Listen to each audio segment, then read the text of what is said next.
नमस्कार दोस्तों, आज हम हिंदी व्याकरण के अंतर्गत महत्वपूर्ण टॉपिक पर चर्चा करने वाले हैं जो कि विभिन्न प्रतियोगी परीक्षाओं की दृष्टि से काफ़ी महत्वपूर्ण है। क्रिया, जिसे वर्ब कहते हैं, क्रिया के बारे में विस्तृत जानकारी प्राप्त करेंगे। जिस शब्द से किसी कार्य का होना या करना समझा जाए उसे हम क्या कहते हैं? क्रिया कहते हैं। जैसे खाना, पीना, पढ़ना, सोना, रहना, जाना आदि और भी हो सकते हैं। इसी तरह क्रिया के मूल रूप, मूलांश को हम क्या कहते हैं? धातु कहते हैं। धातु से ही क्रियापद का निर्माण होता है, इसलिए क्रिया के सभी रूपों में धातु उपस्थित रहती है। इस बात का आपको ध्यान रखना है कि क्रिया के सभी रूपों में धातु उपस्थित रहती है। जैसे चलना क्रिया में चल धातु है और पढ़ना क्रिया में पढ़ धातु है। आपको इस बात से निश्चित हो जाना है कि प्रत्येक क्रिया में धातु उपस्थित रहती है। प्राय धातु में ना प्रत्यय जोड़कर क्रिया का निर्माण होता है। जब हम धातु में ना प्रत्यय जोड़ देते हैं तब वह क्या बन जाती है? क्रिया बन जाती है। धातु के दो भेद होते हैं, मूल धातु और यौगिक धातु। मूल धातु यह स्वतंत्र होती है तथा किसी अन्य धातु पर निर्भर नहीं होती। जैसे देखिए, खा, पी, रह, सो, जा, उठ, बैठ, इस प्रकार से जो शब्द हैं वो मूल धातु हैं।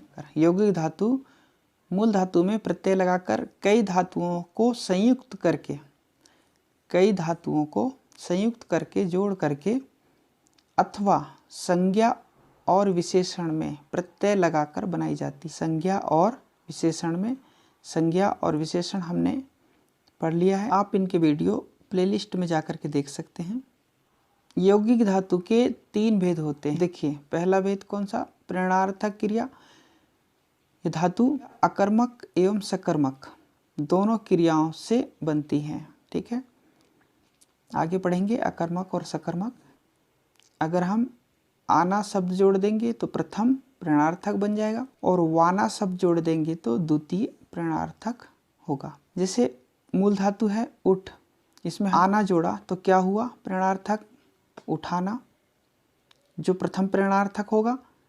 और उठवाना है, यहाँ पर क्या है? उठवाना।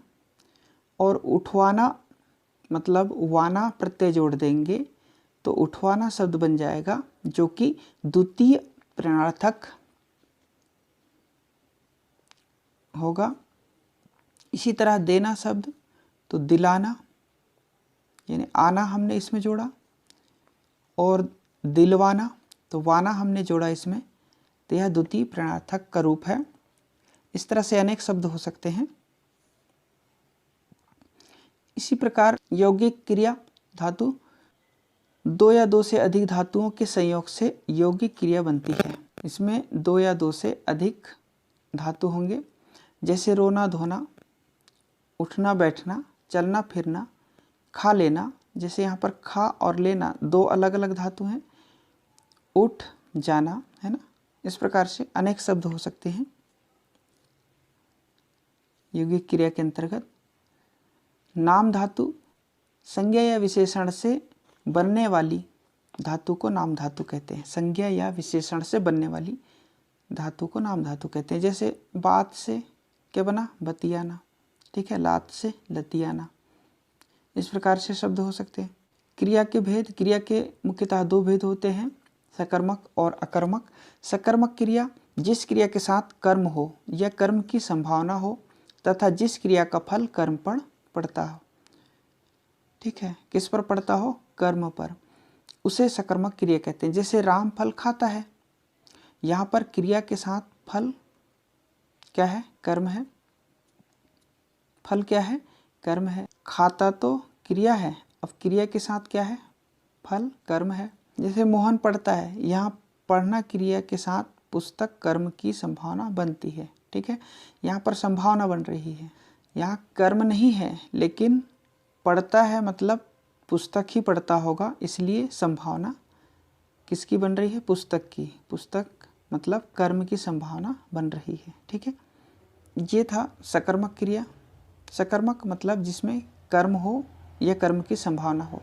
इसी तरह अकर्मक क्रिया, अकर्मक क्रिया के साथ कर्म नहीं होता तथा उसका फल कर्ता पर पड़ता है। किस पर पड़ता है? कर्ता पर ही पड़ता है। जैसे राधा रोती है। अब राधा क्यों रोती है इसका पता नहीं है। राधा रोती है मतलब फल किस पर पड़ रहा है? राधा पर ही। ठीक है, कर्म का अभाव है तथा रोती है, क्रिया का फल राधा पर पड़ता है। तो अकर्मक में कर्म का क्या होता है? अभाव होता है, कर्म नहीं होता है। पहचान, सकर्मक और अकर्मक क्रियाओं की पहचान क्या और किसको प्रश्न करने से होती है। यदि दोनों का उत्तर मिले तो समझना चाहिए कि क्रिया क्या है? सकर्मक है, मतलब उसमें कर्म उपस्थित है। और यदि ना मिले तो अकर्मक है, मतलब उसमें कर्म उपस्थित नहीं है। जिसे राम फल खाता है, प्रश्न करने पर कि राम क्या खाता है, उत्तर मिलेगा फल, अतः खाना क्रिया क्या है? सकर्मक है, सकर्मक क्रिया है। इसी तरह देखिए, बालक रोता है। प्रश्न करने पर कि बालक क्या रोता है, कोई उत्तर नहीं मिलता। बालक किसको रोता है, कोई उत्तर नहीं मिलता। बालक क्यों रोता है, कोई उत्तर नहीं मिलता। ठीक है, अतः रोना क्रिया क्या होगा? अकर्मक क्रिया होगा। क्रिया की ये पहचान है। क्रिया के कुछ अन्य भेद हैं, जैसे सहायक क्रिया। सहायक क्रिया मुख्य क्रिया के साथ प्रयुक्त होकर अर्थ को स्पष्ट एवं पूर्ण करने में सहायता करती है। जैसे मैं घर जाता हूँ। ठीक है, यहाँ जाना तो क्रिया है, मुख्य क्रिया है, और हूँ क्या है? यहाँ पर सहायक क्रिया है। वे हंस रहे थे, यहाँ हंसना मुख्य क्रिया है और रहे थे सहायक क्रिया है। ठीक है, तो इस तरह से अनेक सहायक क्रिया होते हैं। पूर्वकालिक क्रिया, जब कर्ता एक क्रिया को समाप्त कर दूसरी क्रिया को करना प्रारंभ करता है तब पहली क्रिया को पूर्वकालिक क्रिया कहा जाता है। जैसे देखिए, राम भोजन करके सो गया। यहाँ भोजन करके पूर्वकालिक क्रिया है। ठीक है, भोजन करके पूर्वकालिक क्रिया है, जिसे करने के बाद उसने दूसरी क्रिया प्रारंभ की। कौन सी क्रिया प्रारंभ की? सोने का, तो सो जाना, तो सो गया, यह बाद की क्रिया होगी। इसी तरह नाम बोधक क्रिया, संज्ञा अथवा विशेषण के साथ क्रिया जुड़ने से नाम बोधक क्रिया बनती है। संज्ञा अथवा विशेषण के साथ।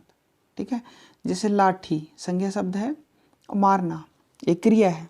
दोनों को एक साथ लिखेंगे तो नाम बोधक क्रिया हो जाएगा, लाठी मारना।